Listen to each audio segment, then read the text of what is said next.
watch a clock. I don't even have to watch a clock.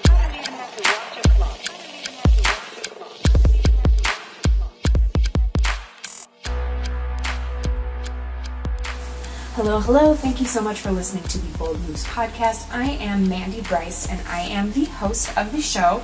On Mondays, I like to interview amazing people who have boldly leapt out of their comfort zones and impacted not only their own lives, but the lives of other people in the world by taking that leap. And this week is no exception to that rule. I spoke with Drusilla Cowan, who is the co-founder of Survivor Alliance, which is an organization that is seeking to change the impact of sexual assault and how it is perceived and how survivors live their lives and get support. Her mission is incredible, and I am so proud of her for not only doing what she's doing to make a difference, but being so brave to share her story and revisit her trauma on a daily basis for the sake of other people who are going through what she did, or different varieties of things that people are experiencing that are absolutely heartbreaking, but hopefully finally no longer being tolerated. Survivor Alliance is doing some incredible things. I can't wait for you to hear all about them and hear about how this organization is developing, as well as hear about how you can help out and different resources for people who have dealt with sexual trauma. I think it's something that we all need to be discussing. It's not easy, and it's not necessarily a rainbows and daisies type of topic, as she calls it, but I think it's really important. So stay tuned, and also stay tuned to hear how you can win a prize, which I'll explain at the end, and which I can tell you is going to be incredible. All right, without any more to say, here is Drusilla Cowan. All right, hello everyone. Welcome to the Bold Moves podcast. I am with Drusilla Cowan, who I met at an event in San Francisco several months ago. I'm so excited to have you here, Drew. Welcome. Thanks. I'm so excited to be here too. It's interesting to see how we've come back together, because I met you probably one of the first networking events I went to back in, I think it was January or February. It's been a while. Yeah, it absolutely has. So you know that it's called Bold Moves, and you've listened to the podcast before, you said. So what is your story? Why do you think I asked you on here? I feel like my story is kind of two parts. I mean, it's one part, but I guess one long story, but there's two steps that I feel like were really bold, or people tell me are bold. Sure. So the first was, I grew up, and I was born in Lexington, Kentucky, and when I was like 7, my family moved to Louisiana. And so growing up, I was just, I really wanted to go into medicine and healthcare, and that's kind of where I was at for a while, and went through college believing that that's what I was going to do, until about my junior year, like midterms, I was assaulted by an acquaintance of mine, and that like really changed everything. And so then after graduation was, I guess, my first bold move. I mean, there was a lot that happened in between there. Sure.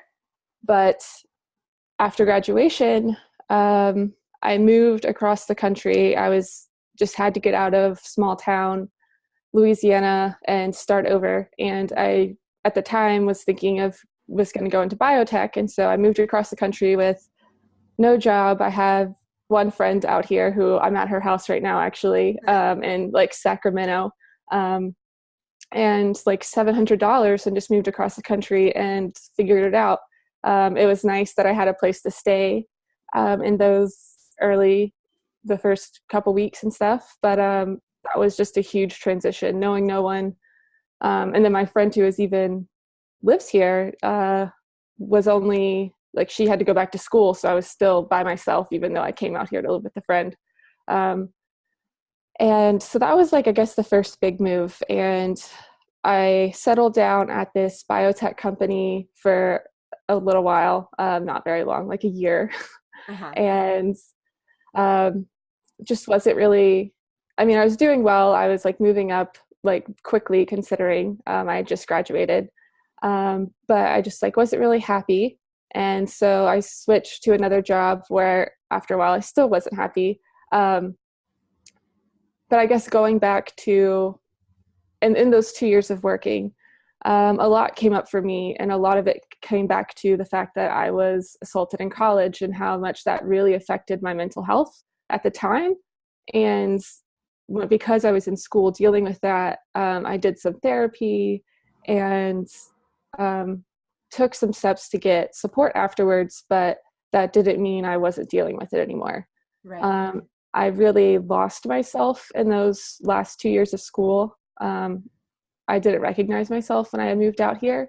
And so not only was I navigating that, just not knowing who I am anymore, but I was doing it at a time of like, I moved across the country and was like first time really like working full time and navigating that professional space that even though I was working in college, it's just not the same, you know? Absolutely. So that all of that kind of culminated in just me feeling so at work, just disempowered and just unhappy. Like I wasn't having the effect I wanted to. My everyday wasn't the kind of activity I wanted to be doing. Mm-hmm. And I was working at this company where we were creating a diagnostic test for like to lower the cost of healthcare for people who like need STD tests or, I mean, any type of infection. It's not necessarily that. But I was working in healthcare, I guess is what I'm getting to. I was working in healthcare, and because that was something I was always passionate about, was helping people improving their health. But I just kind of had this realization of, you know, I've been passionate about this, but what's the point in like, not what's the point, that sounds cold, but you know, what was the point in extending people's lives if like, you know, your livelihood isn't very good, you know, Mm-hmm. like if you're not truly living. And I didn't feel like I was truly living because I just hadn't dealt with all this pain, and I was letting it hold me back from just really being who I felt that I was. So that was really rambly. I hope that made sense, but that all led to me leaving biotech world completely. Mm-hmm. And now I'm starting an organization to redefine what it means to experience sexual assault. And we're doing that a few different ways. But that was just my next big move. And I had the idea for this after the Trump's election, and in early December was when I had the initial concept for this, was a way to like bring together survivors in a way that we can kind of lift each other up, because we're all hidden, you know, for so long. I mean, right now there's this whole Me Too movement where people are coming forward, but for so long it's just been like we're all hidden behind these walls of this is not something you talk about. And I really wanted to find a way to change that, because I realized that I had known several people who had experienced sexual abuse, and I had no idea until I started coming forward about it myself. And that's when I just started thinking about like, how do we break down these walls and make this conversation more in the spotlight, more where people can connect with each other, because otherwise you can't heal and grow from one another if you don't know who else is out there. Definitely. So, I mean, most of the people that make one bold move, it's not the only one they make. So I'm not surprised that you have, you know, kind of a history of one bold move after another. And I'm really excited for the most recent one for you. And I feel like too, moving across the country, I mean, it was at a time where you're finding yourself at the same time, but I feel like it's almost beneficial to be moving across the country at that time, because you can really reinvent yourself and decide who you're going to be once you get to the Bay Area, because you don't have to deal with anyone's preconceived notions of that.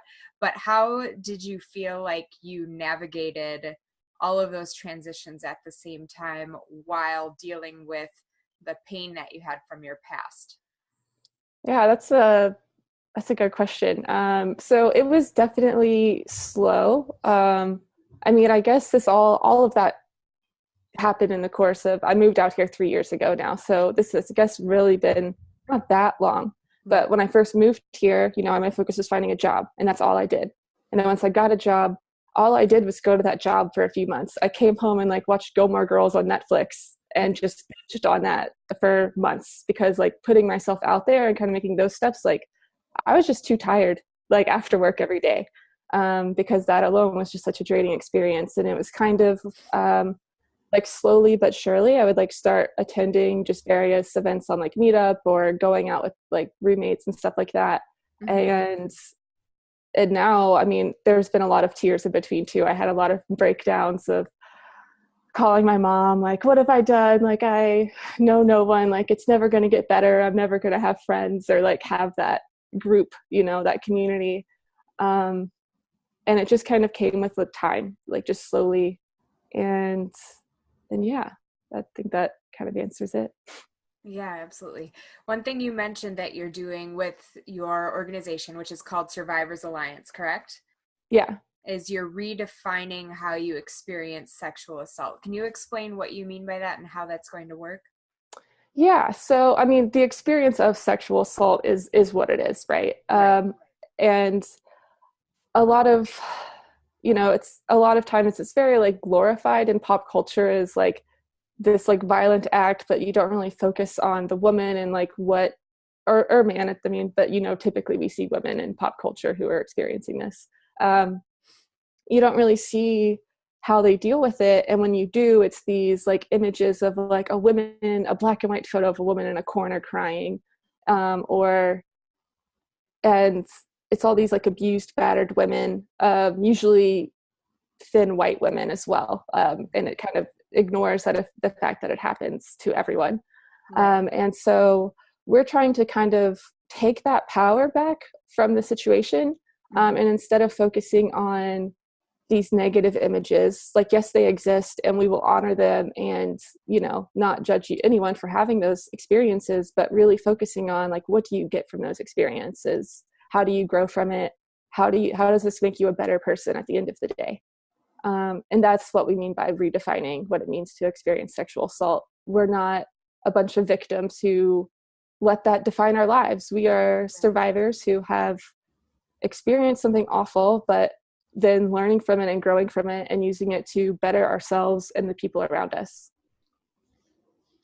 Yeah, that I can totally see exactly what you mean, because it's definitely the only part that's shown are the disempowering parts of it. That's the aspects that the media portrays, even sometimes not just sensationalized, like you said, in pop culture, but even I think like in PSAs or well-meaning portrayals of how you can get help. It doesn't show, you know, that there still can be happy times after, and you still can live a normal, fulfilling, wonderful life after something terrible happens to you. So that's really interesting. I can't believe it's taken so long to come to this point where we're finally saying that, you know, this can happen. So thank you for what you're doing, because it's overdue. Thank you.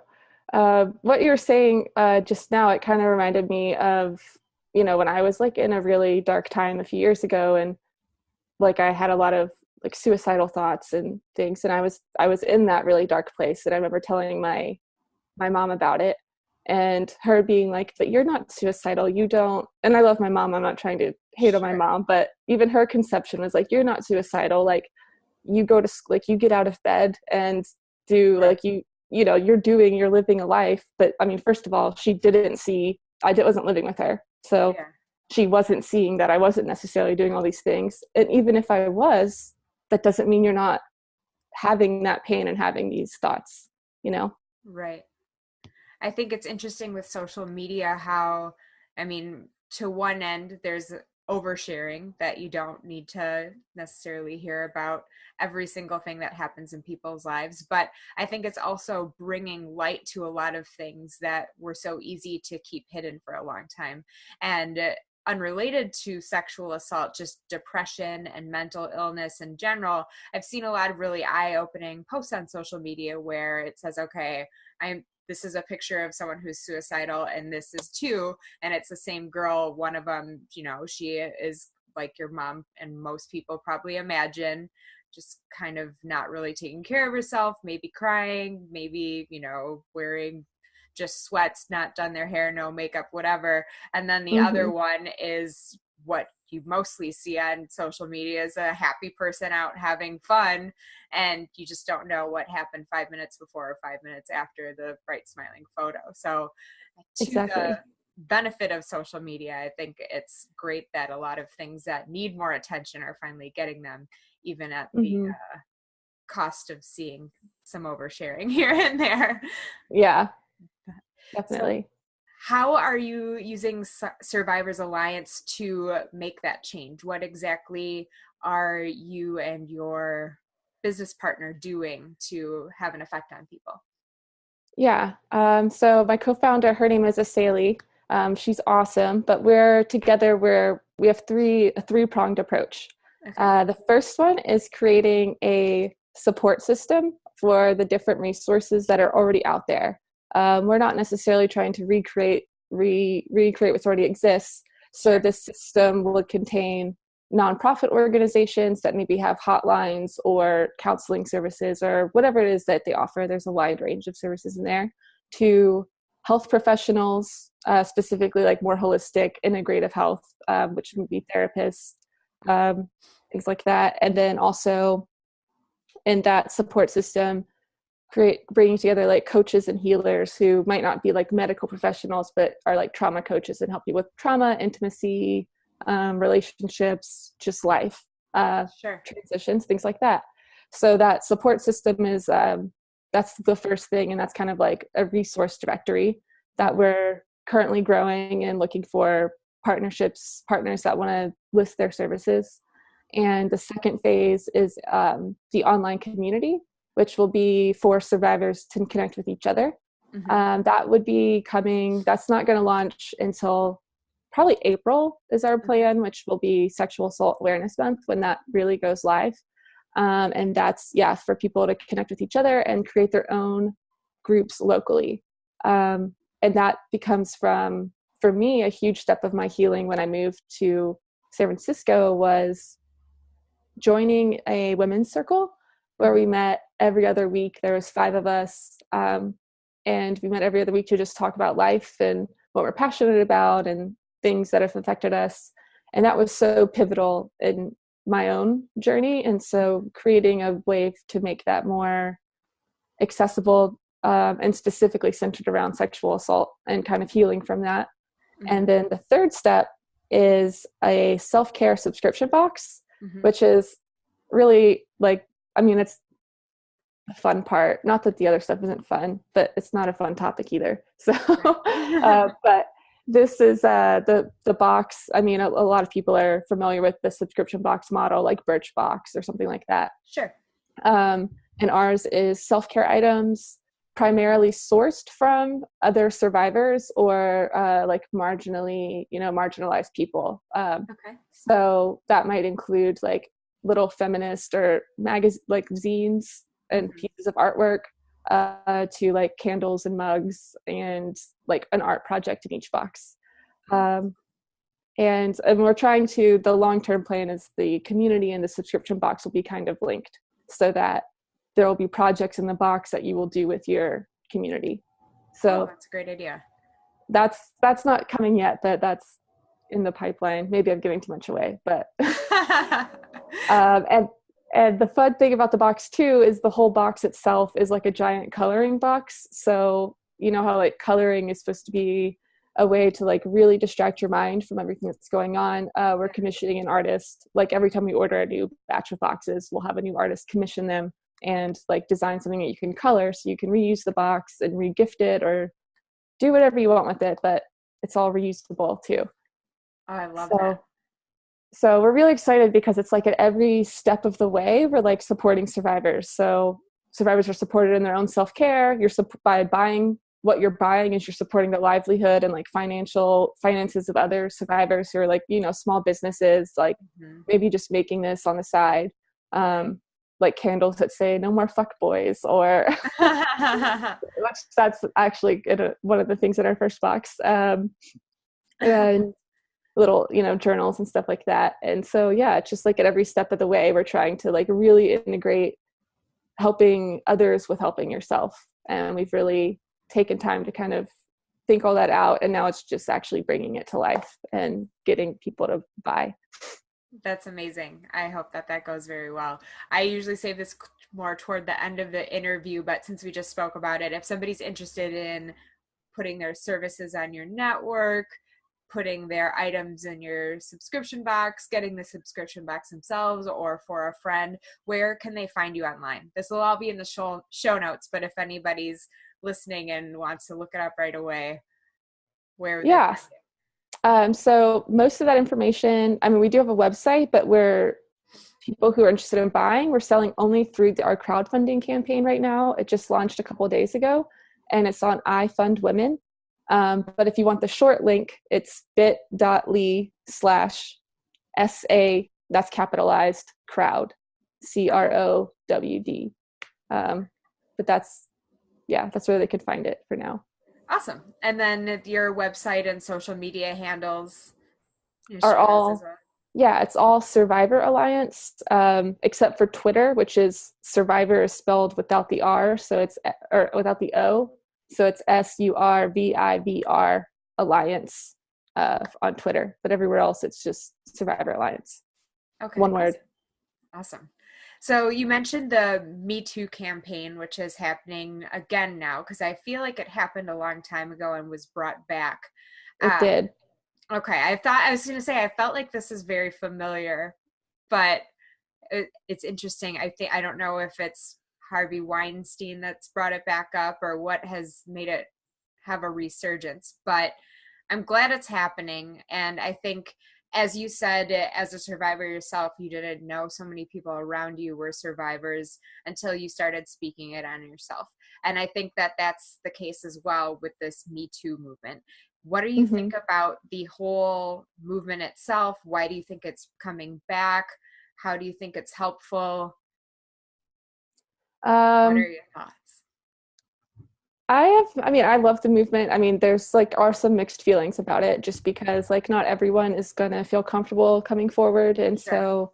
So, people who are watching it, should be mindful that there's still going to be people out there that don't feel comfortable, coming forward. And typically, those people are going to be people who are already oppressed in other ways, whether that's ability or racial or economic or kind of thing, to keep people from speaking up.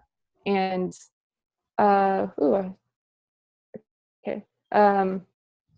it's so great that people are coming forward. I think it's awesome to see people sharing. I am so amazed by the strength of all these people who are just taking a stand for what they believe in and not putting up with it anymore. Movements like this are really important because as an individual, it is hard to come forward, but when you're coming forward with hundreds or thousands or millions of other people at the same time, it's not about you anymore. It's about who are we as a society and as a culture that condones this. And so to see it on a mass scale is just in my head, I knew this existed, but to actually see it, tangibly is just so amazing. In both ways, because I don't mean to cut you off, but what was really eye-opening to me was how many things are sexual harassment or assault that we're just so used to that you don't even consider it that way. I want to get back to that, but I want to let you finish what you're saying first. But I think I lost my train of thought there. I think what was the other part of your question? Just what you thought about it, why you thought it was coming back, just general reaction. Yeah, and I think it's coming back. Just very much with my own story, I found that honestly, this whole election, this whole presidency has, I think, really changed the game for so many people, and not just about sexual assault, about all the different issues with this country, it's just really people who have been quiet for so long because they've been able to, or because it just felt easier to. It's in everybody's eyes, everybody's got to do something, and I think that's just really, really changed a lot of people. And, as we stop being tolerant of, it's like we're just becoming less and less tolerant of all these different crimes against, like, sexual crimes and stuff. And I don't know, it's just about time, honestly. Yeah, it's interesting that you say that we're like ceasing being tolerant of so many things, because I feel like with this presidency, it's kind of bringing up things from both sides. So I think we agree probably politically on most things from what you're saying. And so for me, it's like, okay, this has been, taking the blinders off of people, of all these things that have been going poorly in our country, that have just been flying under the radar. And like that, if there's any benefit to this presidential term, it's going to be exactly that, like exposing all of the people and all of the bad things that are going on. But at the same time, I think other people are being less tolerant in the bad way, where if they were hiding their racism, if they were hiding their bigotry, if they were hiding their hate speech, now they're emboldened to do so. So I love that you're taking the positive spin on it, and I can see where it could be a result of the presidency and not just the Harvey Weinstein thing. But it's a crazy time to be alive. It is. It's a lot of movements coming together, and we touched on this earlier, just social media and how that just really proliferates things. Like, personally, I guess when I was younger, I didn't really I was not as in this activist-y realm, and part of it was because I didn't feel like it would make a difference. And I think that with the rise of social media, people, individuals, can make a difference, Sure. And or not that you couldn't before. It's just more tangible now, I think. Sure. Things can go viral quickly or something like that and cause, little mini revolutions into that, kind of culminate into I think what's happening right now. Yeah, I love it. Just thinking about it as a micro revolution, and just with all of our access to each other gives us access to the masses as well, and you can really have an impact. And I really hope Survivor Alliance does that as well. I kind of alluded this when I rudely interrupt you, for which I apologize. I hope I didn't get you. Oh, no. But as I was saying, when I've seen, so some people are just posting Me Too, just not any details or anything. And that could be someone who's not interested in revisiting past memories, not comfortable sharing why them too, etc. But I've seen a lot of interesting, almost poetic posts or long posts or even articles where it's Me Too, and it starts at age 5, and it's Me Too, this happened, Me Too, this happened, and just a lifetime of Me Too. And then I literally had my own oh yeah, that happened to me, that happened to me, that happened to me. And initially I would think, oh, I've been pretty blessed overall to not have much happen to me. It's well, actually, apparently something happens every week, and I'm just so accustomed to it that I just consider it part of life, and it obviously shouldn't be. What would you say are the lines, who is considered a survivor that would join your alliance? Where is the definition in, what people, I guess, are just used to experiencing, and when they're actually a survivor of something? Yeah.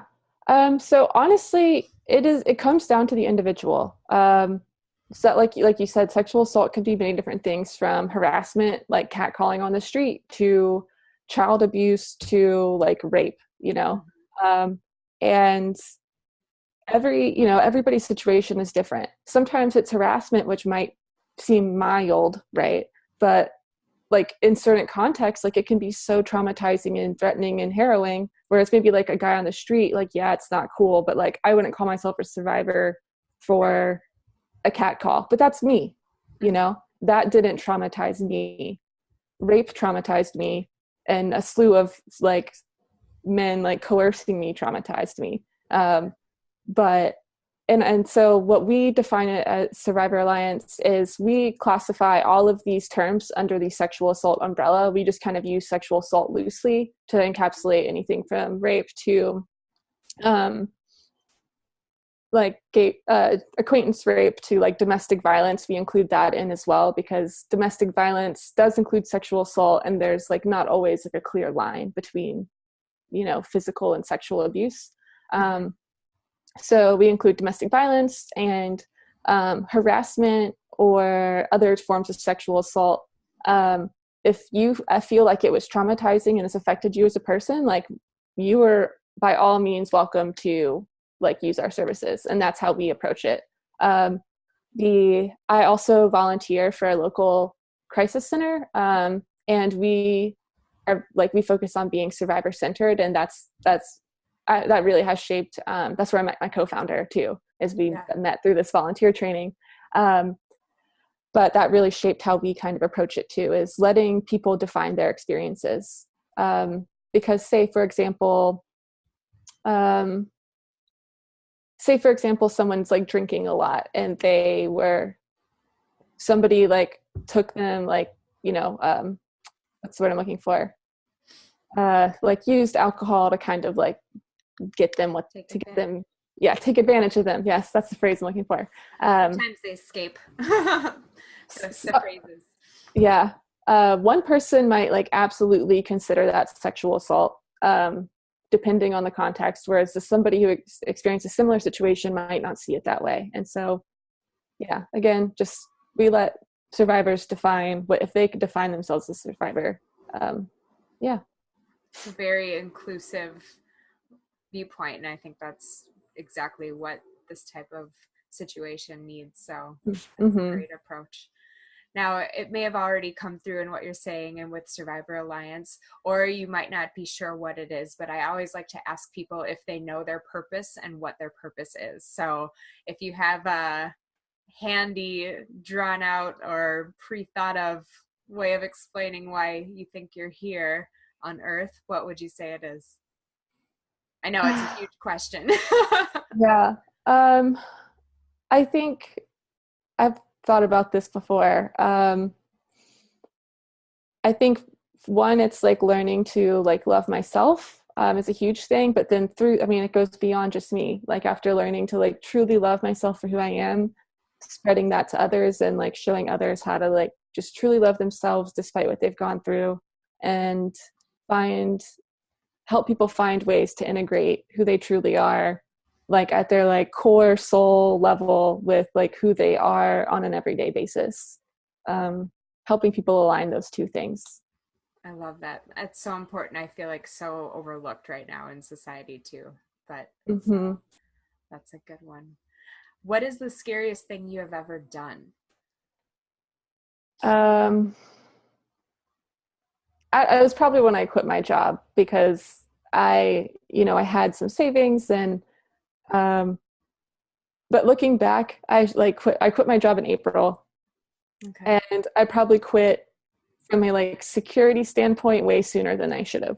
And I kind of knew that, but also there was a lot of reasons just through my own livelihood and well-being that it made sense to kind of take that risk. Sure. Because to bring this into fruition, it just requires so much emotional labor that it's hard to like take time for when you're working and commuting at a demanding job. That makes perfect sense. How do you balance it even just with all day to do it? Are there days that you can't mentally contribute as much as you would like, or? A lot. It's gotten so much better with time. The first month or two, like there were times where it'd be like weeks at a time where I would just really struggle. Yeah. And some of that is just learning how to run a business. Some of that is like just learning how to navigate this heavy topic and just navigating my own healing in the process. But with time, it's gotten a lot easier to balance being just like more forgiving of myself when I need time. I don't like beat myself up about it like I used to. And I just kind of let myself have like a couple hours or an afternoon. And then usually that gives me the energy later on. So usually, not always, but. That's great. As somebody who in general with problems, my first reaction is to repress them. I just was thinking of you and imagining that, you obviously can't, and your, biggest issues in your life so far are in your face every day because you've chosen to help other people navigate through the healing process of that. So I imagine that has to be emotionally exhausting sometimes. Yes. But I mean, myself, like many women and men who have experienced like some sort of abuse, is like you've learned to, I mean, for good and for bad, like you really learn how to like detach yourself from emotions. Like that is something that I'm like working on, because I, as a person, tend to either be like really, really involved in something emotionally or like really detached. So I think that's like kind of, that's been my defense mechanism for a few years, like many people. And now I'm trying to like navigate that as I'm doing this work of being compassionate and sitting in some of those feelings, but not in a way that is draining. Yeah, so I can still like not be like a very, you don't want to be distant and cold when you talk about this.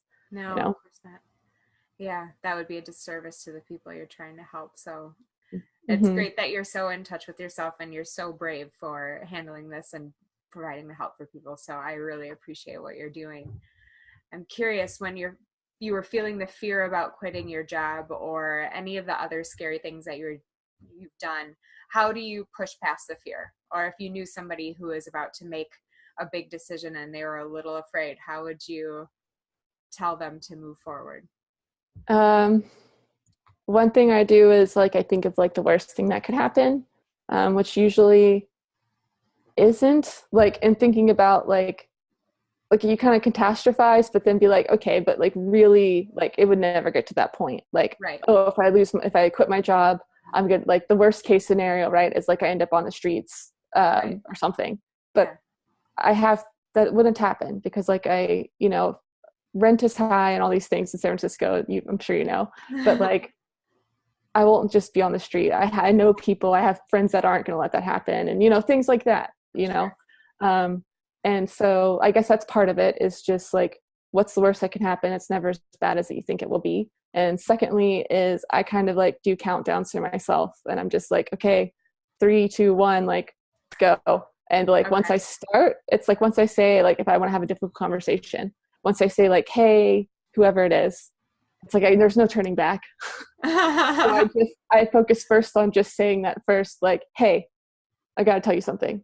And then Right. I that's like easier to your hair. say. No, just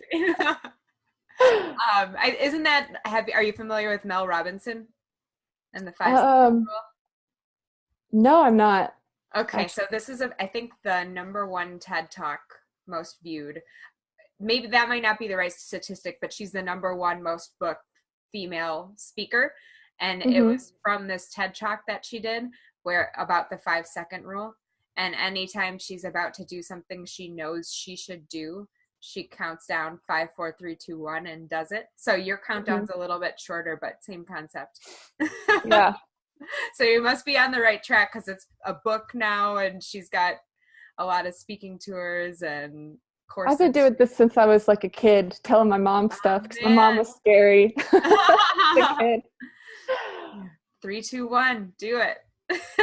Like, hey, mom, I broke something. I love it. Well, that countdown is great advice.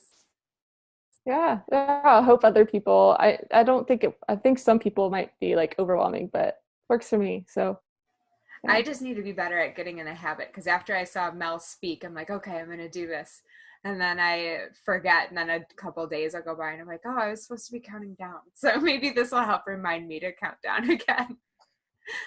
So on the topic of books, you obviously haven't read Mel Robinson's, but I'm sure you have some great recommendations. Do you have any you'd like to share?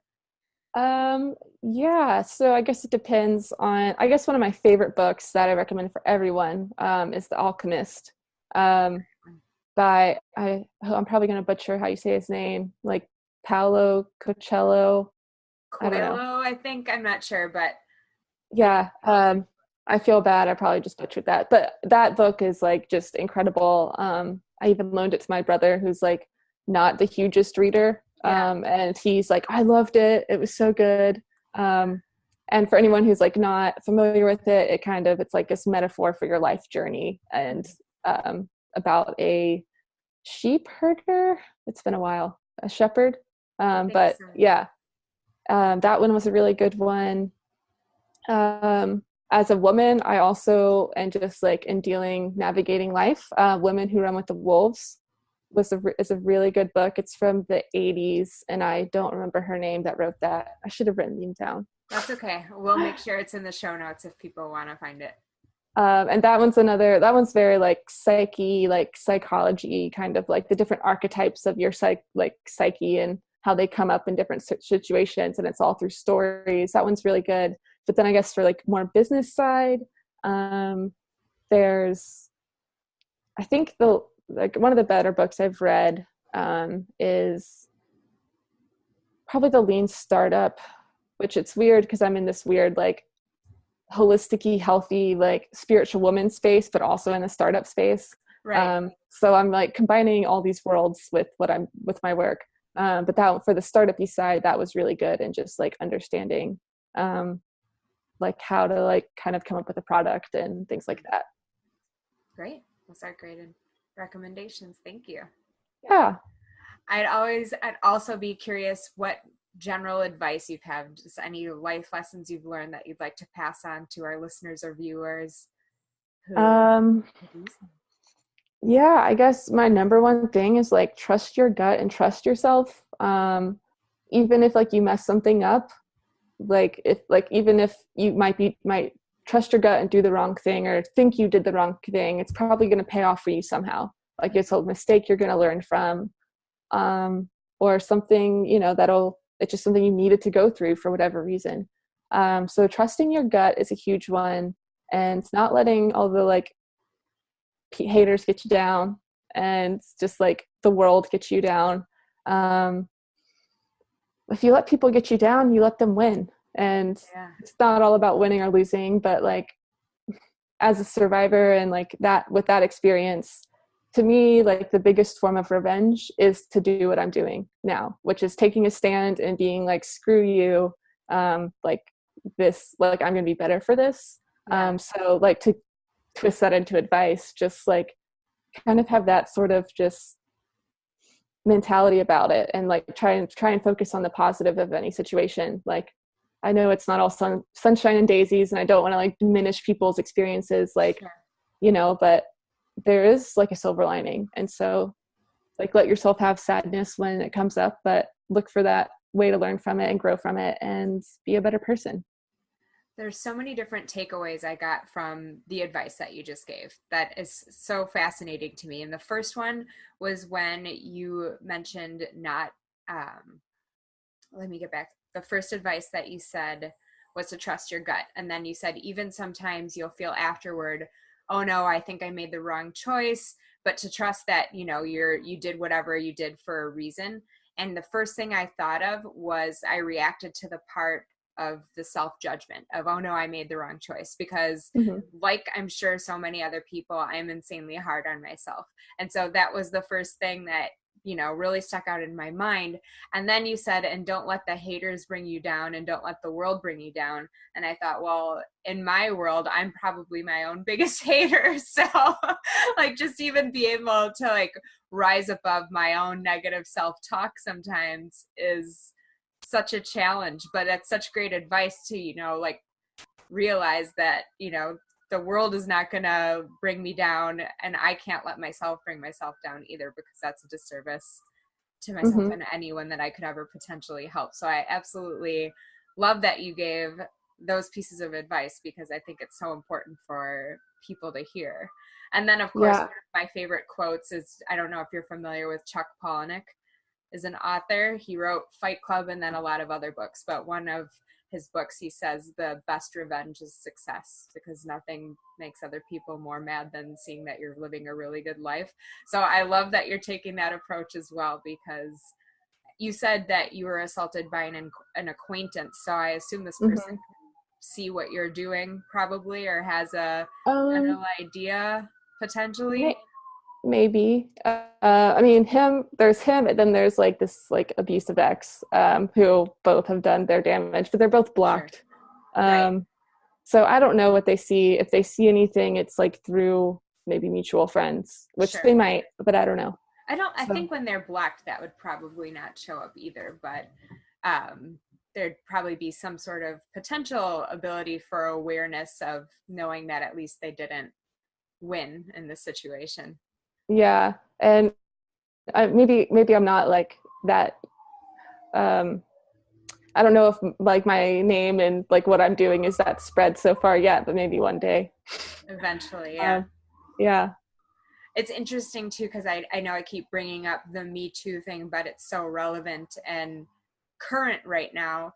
But I've seen people's posts, not just the Me Too, but one person posted, a friend of mine, and she said, I chose not to post a Me Too yesterday because I thought it would bring up interaction with some of the people who it would be about.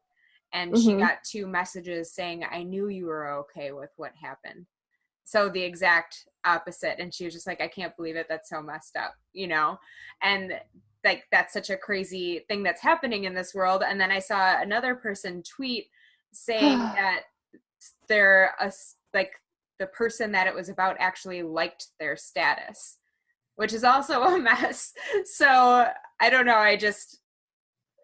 It's so important to, I guess, rise above. And I'm so glad that you're helping people figure out a variety of approaches to learn why and how they can move forward and still win and Mm-hmm.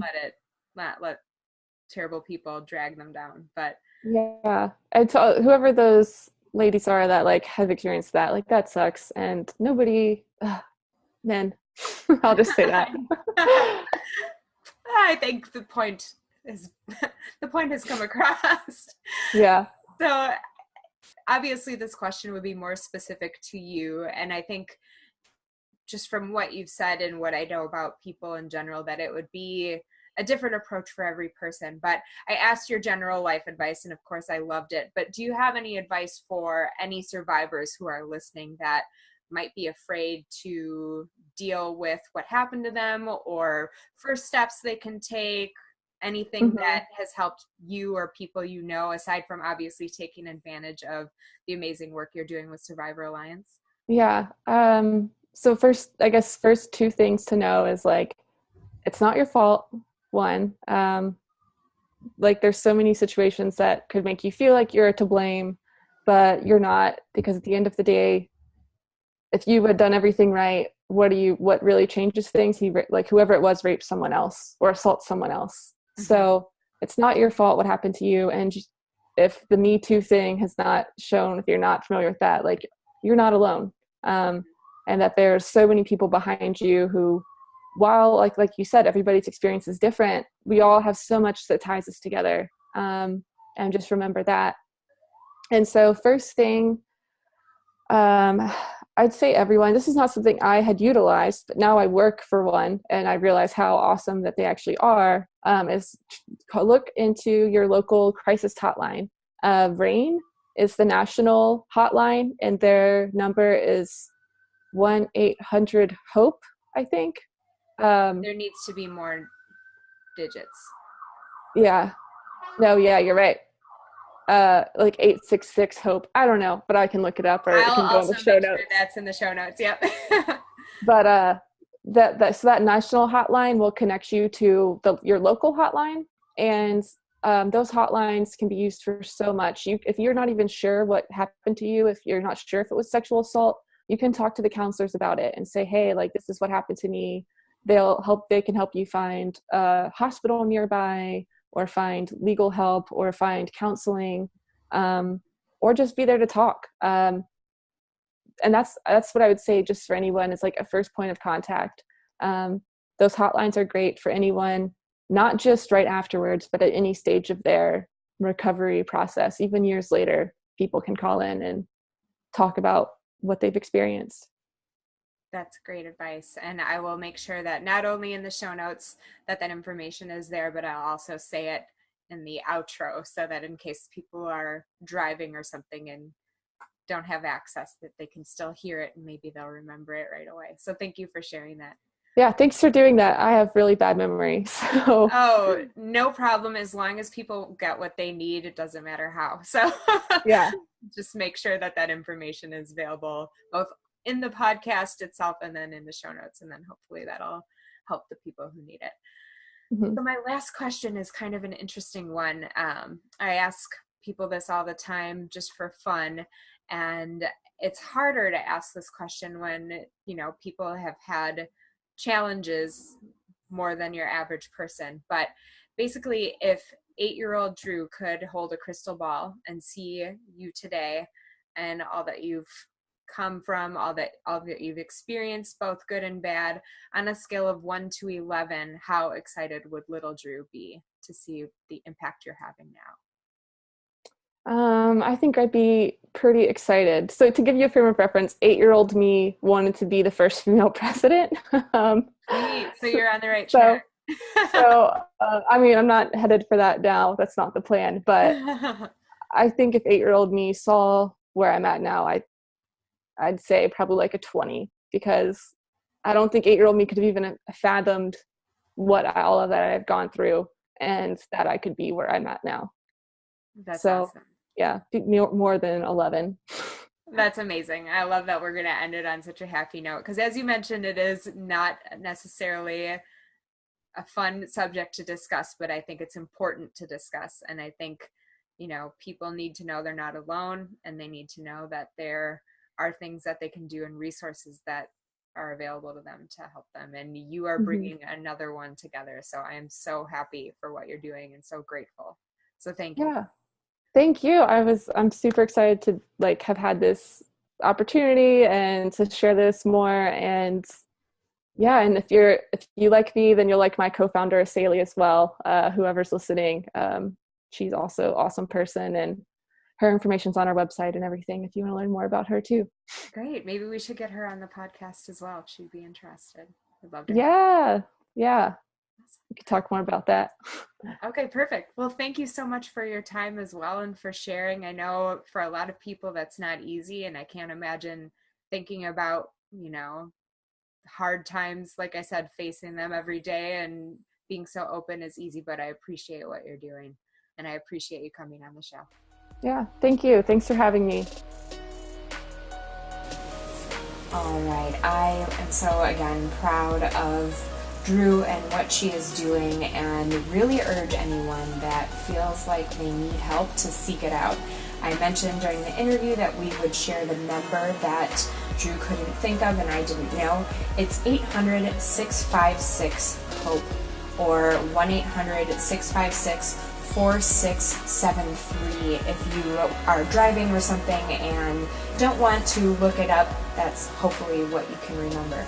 Now, more things to remember are that you can win one of those monthly subscription boxes she's talking about. They're pre-selling them for the holidays, so I would recommend getting on the list for that as well. But you could also win one yourself, or win one to gift to somebody else that you think could benefit from it. You can do that by going to the show notes, which are at www.mandiem.com/episode 115, because this is our 115th episode of the Bold News Podcast. That is also where you can find the different links to Dru's website, to the social media, anywhere you would like to connect with her or with Survivor Alliance. You can find there, as well as places to donate, places to pre-order the box, and then again to try to win it. I would love it if you shared this with anyone you think would need to hear it, whether it's somebody who is in a position to help and provide resources for Survivor Alliance, if it's someone that would be a great partner on their site of providers of people who could use it after sexual trauma, whether it's someone who has suffered sexual trauma in the past and could use help from the resources. There's so many different ways that this website and this organization and Dru can have an impact. So please share this episode out with as many people as possible so that we can help Survivor Alliance really get to the people who need it. All right, as always, I would love it if you would subscribe so that you can get Dru's challenge on Friday, as well as future guest interviews. If you would like to be one of those guests, mandiem.com/guest is where you would go to give me your story so I can see if your moves are bold enough. You can also go there and nominate somebody else, but it obviously has to be someone that I can be connected to easily enough so that I can actually make the interview happen. And yeah, I would love it. I'd also love it if you would do a review on iTunes. It is something that helps the episode get to more ears and more eyes by sharing that you found it valuable, hopefully with 5 stars. And yeah, I would love to hear what you think. Connect with me on social. And as always, be bold and have a sparkly day. Bye-bye. Check